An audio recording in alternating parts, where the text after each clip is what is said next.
this is Steve Domenico from Regional Fight Sports in the room with Hannah, the Spartan Queen Goldy, who's going to be visiting us on June 16th, fighting for Premier FC26, taking on Lisa Insane Blain. How you doing, Hannah? Welcome to the show, and thanks for coming on. I'm great. Thank you for having me. I'm excited to come back up north. Excellent. Now, you said come back up north. You're in Florida right now, where is your residence, correct? But Yes, sir. You were born in Boston, and let's talk a little bit about that. You were born in Boston and how you made your way to Florida. Yeah, I was born in Boston, lived in Rockport for a couple of years.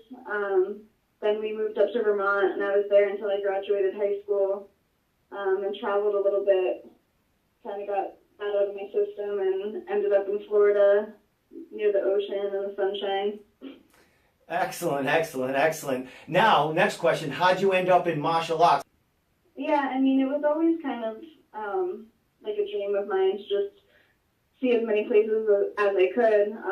I just kind of worked and made enough money to move to the next place for a few years. And when I was living in New York City, I went to something called a Friday Night Fights, and it was actually like a Muay Thai fight in a church. And I saw a chick fight, and I was like, that's pretty cool. I want to start doing that. And I went to a gym and started doing cardio kickboxing, and then just realized I really liked punching people in the face. Excellent. Did you have any other martial arts experience? And I mean, anything in high school, anything you did athletic-wise as a kid? I was a runner in high school, and I mean, being from Vermont, we, grew up on the mountain, so I snowboarded all through, my youth, but nothing martial arts related. Awesome, awesome, awesome. So you joined the gym, you started doing some kickboxing, and talking to a lot of young pros now, a lot of them did go into a gym just looking to get a workout or something, and they ended up actually becoming like some Muay Thai fighter or an MMA fighter, and that's what happened to you. Did you meet someone along the way that kind of guided you to bring you that way? So when I first got into it, it was just like the cardio aspect of it that I liked. And when I moved down to Florida, I was training at a UFC gym in Clearwater, and I had been training for a couple months at the point when I moved to Florida. So like a month after I got here, one of the coaches at that UFC gym was like, do you want to do a kickboxing fight in Orlando? And I was like, sure, why not? It sounds fun, whatever. So at my first fight, I actually met my fiance now. He was actually cornering the girl that I fought. After I beat her up, he fell in love with me, and well, yeah. You beat up somebody he was training. He's like, I gotta check this chick out. I gotta see what's going on. Well, it was funny because like when I walked into the gym, they all tell me it now because Orlando's my home now, and everybody that had seen me that day, I'm super close with now, and they're all like, we thought you were gonna get your ass kicked. Like you're like this little blonde girl like walking in here like asking people for like an iPhone charger. We're like this girl, but obviously when I get in the ring or the cage door closes, I'm not a little blonde girl. I'm a savage. Excellent. Now you mentioned your fiance, Alex the Spartan Nicholson, correct? Yes. A UFC veteran right there. Yeah, he actually just signed with PFL, and which is, I don't know if you've heard of it, it's Professional Fighters League. Yeah. It used to be World Series of Fighting. Yeah. We're leaving on Sunday for his fight at Madison Square Garden. So we'll be up there next week, and then we fly home for a week, and then we'll be back up to see you guys. Excellent. Yeah, he fights on this, I do believe, the 7th, right? Yep. Awesome. We got a gentleman of our own from New England, John Howard, Doomsday Howard. He's fighting in that also, not on that same date, but I'm going to be talking to him. So it's a small world, actually a big world, but we're in a small part of it here talking. So that's awesome that, he's your fiance. I'm sure he's training you all over the place, and he's a veteran, so he knows the ropes. He knows kind of how to guide you through it. So how is that? Yeah, I mean, one of the coolest things about, being there with him, he was already a pro when I met him, so he was a low-level pro when I met him, and like seeing him kind of make his climb and, you know, do his thing made it a lot easier for me to kind of like integrate into the sport, because I had already been there and done that and seen that. Like going to a UFC event with somebody is, you know, it's a cool thing to see, but it's also like I'm going to be there one day too, hopefully. So it just, I don't know, he helped pave the path for me, and it's nice to have people you love around you when you're doing what you love. Definitely. You know, it helps you, you know, physically, emotionally, everything, and that's big for you know, in the MMA game, because you're in that cage all alone, and when you got a backbone like that, that's great. Now let's talk a little bit about your fighting, because you're 2-0 as a flyweight pro, correct? Actually, I made my debut at strawweight, and then, as you've probably seen since you followed me on Instagram, I have a baby. Yeah.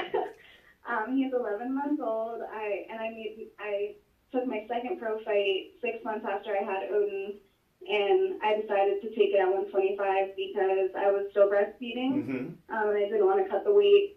So I'll probably go back down to strawweight within the next couple months, but right now 125, I'm feeling strong. I feel good, and it's my home for now, but I don't think it'll be my permanent home. Excellent. You know, congratulations on, you know, the birth of your child, you and your fiance there.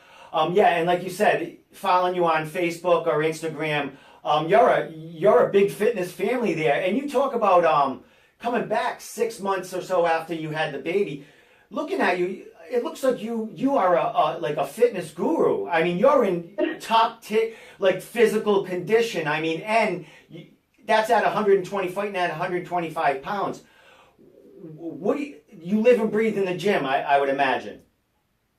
I am a psychopath. Like, literally, Alex has to be like, you need to stop working out. Like, I have just, like, the mindset of, like, if I'm not, like, completely dead, then I didn't do enough, which, you know, obviously is a double-edged sword. But I love training, and some people don't like the grind. I love the grind, and I think that's what puts me above a lot of people, because, you know, I'll train all day, every day. Like, this is my life, and what I say, too, is now that I have Odin, it's like I haven't put all these hours into training when I could have been hanging out with him for nothing. Like, they're going to be for something. And excellent. Will Odin be taking the trip with you, or is he because you're going to be fighting back-to-back weekends, correct? Oh yeah, Odin has come to every single fight with us since he's been born. Excellent. So right there, it's in the blood. So at about what? When you start him off in jiu-jitsu or something? No, he's gonna be a rapping golfer. He doesn't need to get punched in the face. There you go. There you and your husband or husband to be, you did it for him, which is excellent. Now let's get to this fight. Do you know anything about Lisa? Lisa's she's fought for Bellator, has a win there. She had a big knockout on her pro debut. She had a knockout actually leaving her last AMI fight. I think it was like under a minute. What do you see in her? Because watching you're a stand-up girl. I mean, you're a banger, and you did have your first KO. You fight back, correct? Yeah. I know. I'm sure she's probably pretty well-rounded. Everybody in the game at this point kind of has to be well-rounded. You can't really be a one-trick pony anymore because there's just so much available to everybody. So I think you really have to work on every aspect of your game if you want to take it to the next level. I really try not to think too much about my opponents because I don't really care what they're going to do. I care what I'm going to do, and I'm going to implement my game plan, and I'm comfortable wherever it goes. So yeah, I do like to stand and bang, but I'm not scared to take an arm or take a neck with me either. So excellent, and that's a finish is a finish, whichever way you can get it. Do you still have any family in New England now that you're gonna, when you come this way, you'll be meeting up with? I'm hoping to have a lot of my friends that I grew up with make the trip, and then I actually went to college in Keene too, so that's not too far. And I think some of my friends from there are going to come over too, so we'll see. You know, it's probably the closest that I'll ever fight to home. I haven't really found many fight cards in Vermont. Yeah. Actually, you know what? There are a lot. There's 2 organizations up in Maine and New Hampshire now that are doing pretty well.